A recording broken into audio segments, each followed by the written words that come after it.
Hello friends, જય સિયારામ, બધાને સ્વાગત છે ફરી એક મસ્ત મજાના નવા વ્લોગમાં।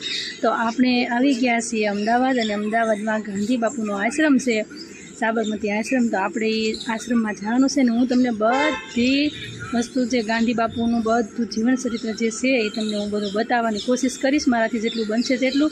તો મારા વિડીયોમાં કન્ટિન્યુ બના રહેજો, અને હાલો આપણે જઈએ ગાંધી બાપુને નિહાળીએ જોઈએ। તો ફ્રેન્ડ્સ, આપણે અહીંયાથી એન્ટર થવાનું છે। તો પહેલી શરૂઆત આપણે ગાંધીજીના બંદર છે 3, ખોટું બોલાય નહીં, ખોટું જોવાય નહીં અને ખોટું સંભળાય નહીં। તો આપણે ત્યાંથી શરૂઆત કરીએ। તો આ એ બંદર છે 3। અહીંયા જે ગાંધી બાપુનું જે બધું જીવન ચરિત્ર જે છે ને એ અહીંયાથી છે શરૂ થાય છે। તો હાલો આપણે પહેલાં અંદર જઈએ અને ત્યાં જઈને જોઈએ બધું। એ છે ગાંધી બાપુએ જે દાંડી યાત્રા કરી હતી, અને ચપટી મીઠાનો ચમત્કાર આપણે જે પાઠમાં પણ ભણવામાં આવતું હતું ને બધી વાત સાંભળી જ છે, આપણે બધાને ખ્યાલ જ છે। તો આ જુઓ,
જીવન ચરિત્રનું બધું તો મેં તમને બતાવ્યું છે, અને હજી આપણે ઘણી બધી વસ્તુ તમને હું બતાવવાની છું। તમારા વિડીયોમાં કન્ટિન્યુ બનાવી રહેજો, અને આપણે એક એક કરીને બધું જોતા થઈ બધું સંપૂર્ણ વિડીયોમાં હું બતાવવાની કોશિશ કરીશ। તો તમે વિડીયો પૂરો જોજો એટલે તમને ગાંધી બાપુના બધા જીવન ચરિત્રની બધી વસ્તુ તમને ખબર પડશે। બાપુનો આશ્રમ કેવો સરસ છે, અહીંયા આવ્યા પછી આપણને મજા આવે, આમ થોડોક શાંતિનો અહેસાસ। તો ફ્રેન્ડ્સ, અહીંયા જો નાના નાના ભૂલકા સરસ મજાના જઈ રહ્યા છે, પ્રવાસમાં છે કે ટૂરમાં આવેલા હોય એવું લાગે છે।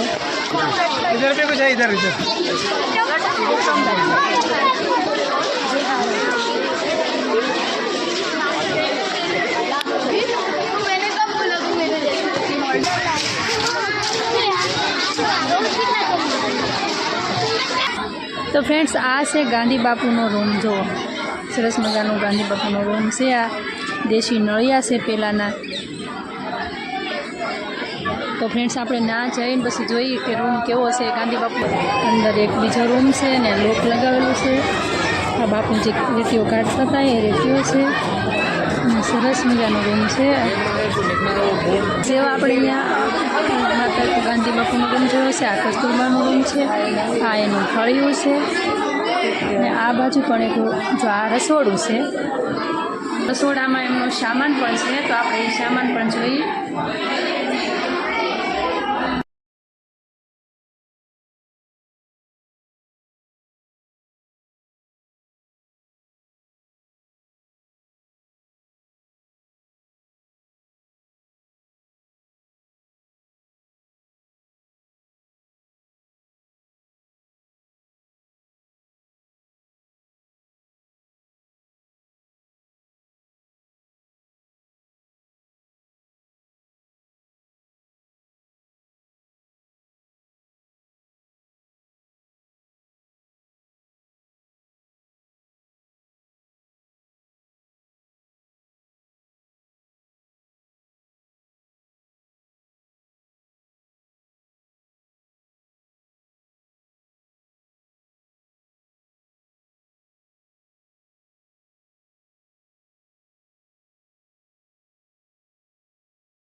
तो फ्रेंड्स आ से ने पाणिया विषय जो તમે પહેલાં આપણે ગોળ અને બધું રાખવાનું સરસ મજાનું પાણિયા વિષય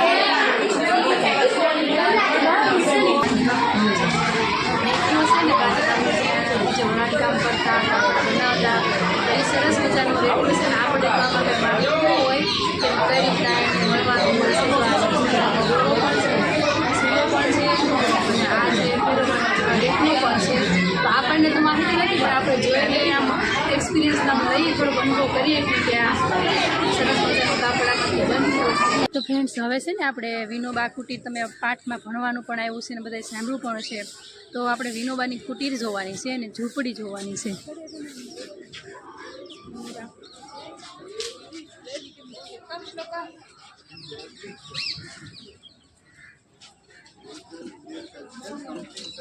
તો આ છે વિનોબાની કુટીર.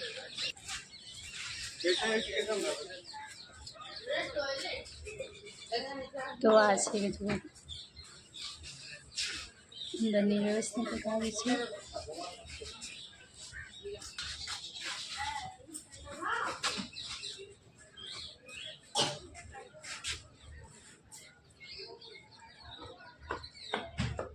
રિવરફ્રન્ટ છે ને, અહીંયાથી સરસ મજાનું ગેટ છે અને અહીંયાથી અંદર જવાનું છે. જો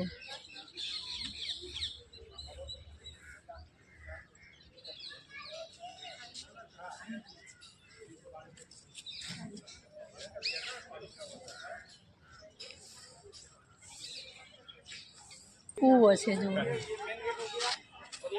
સરસ મજાનો કૂવો છે અને પેલા ત્યાં આપણે પાણી સીસવામાં આવતું હતું એનાથી. જો આ ઘરેડાથી પાણી સીસવામાં પહેલાં આવતું હતું. અત્યારે તો કૂવો નથી, પણ પહેલાં છે એટલે તે તો બોરી દેવામાં આવેલો છે. સરસ મજાનો કૂવો છે જો. તો ફ્રેન્ડ્સ, હવે આપણે જોવાનું છે અતિથિ ગૃહ. તો હાલો એ જોઈએ આપણે અતિથિ ગૃહ કેવો છે.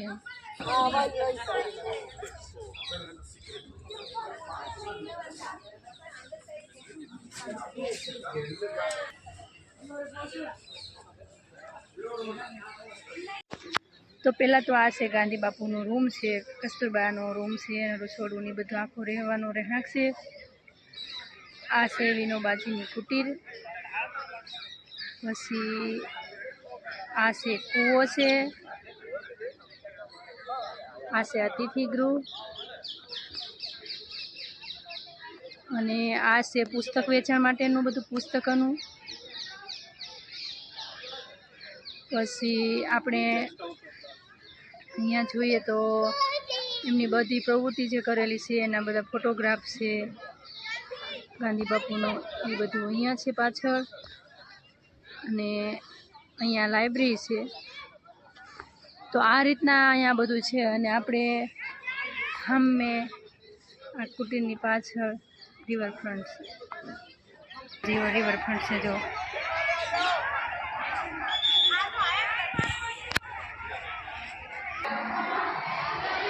તો જો આ જે બાપુ જે વણાટકામ કરતા ને, વણાટકામ કરેલું કાપડ છે.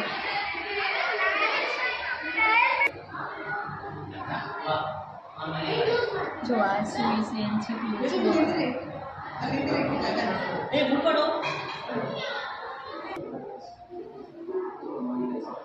સરસ મજાના દોરા છે ને, આ દોરા વડે બનાવવામાં આવતું. સૂતર છે ને, સૂતરમાં બનાવવામાં આવતું. જો આ દોરા આવતા હતા પહેલાં સરસ મજાનું. હવે એકદમ સાદું સિલાઈ કામ કરવા માટેની કટરી છે.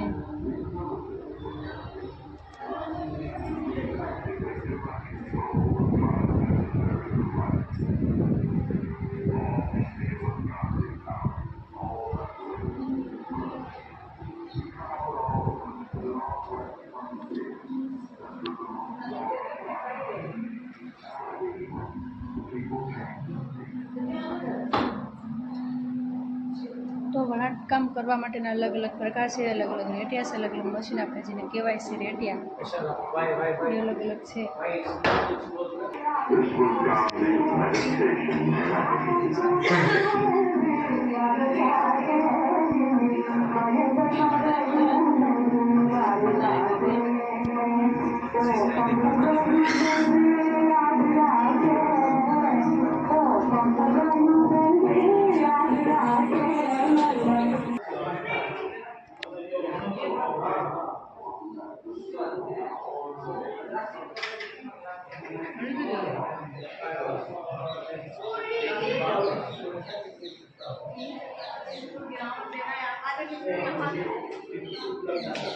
ये थोड़ा महंगा से हो गया, पहले वाला મોડર્ન ગાડી આવો